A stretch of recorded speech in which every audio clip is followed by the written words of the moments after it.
All right, thank you, Alana. Well, people travel from around the world to experience Utah's outdoors, and as enticing as they are, it's important to be prepared. Officials saying that every few days, someone has to be rescued here in our state. Yeah, so a couple questions tonight. How should you respond if you come face to face with the predator? And what can you eat in desperate times?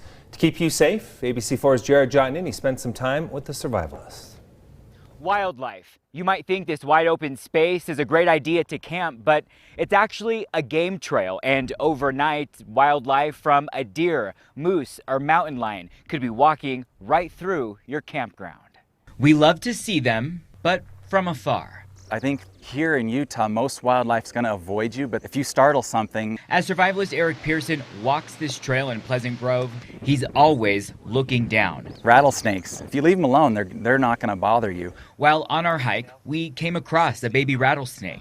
Go around it, yeah. Take your time doing it because they do have a decent strike distance. Because Pearson has permitting from the Division of Natural Resources. When it's sitting like that, it can strike its maximum distance, which is about a third of its body. He was able to move this snake out of our way. It can't strike as long as it's moving like this.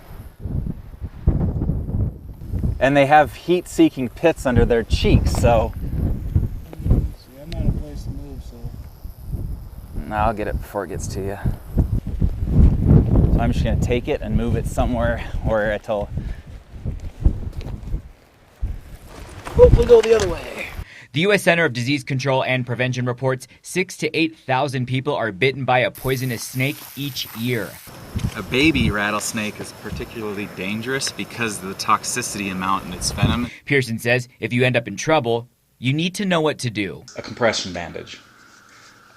This goes around the bite site. The purpose of this is to slow blood flow. You don't want to put a tourniquet on. You don't want to stop blood flow.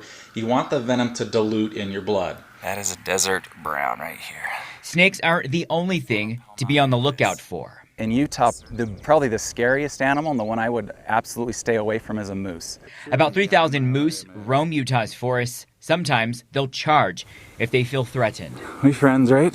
They don't care. They're big and they'll just keep walking at you, and they'll raise their hair on the back like a dog, and they'll tilt, or a cat, and they'll tilt back and forth, and they'll just keep coming after you.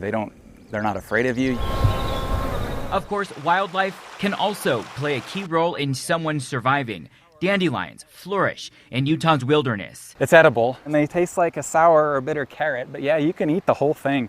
People actually put them in salads, like consciously go out, pull them out of their yard and put them in salads. Like, they are bitter though. They have this white sap in them, and that stuff that'll pucker your lips pretty good. Another desert plant is the elderberry. But these things, typically people will take them and they can cut them, boil them, make some tea out of them. Remember, before you find food, days without water, weeks without food. You'll want to find water. Tomorrow night, the final W for surviving Utah's wilderness is water. How to ensure your water source is clear from harmful pesticides. Jared Jotnini, ABC4 News.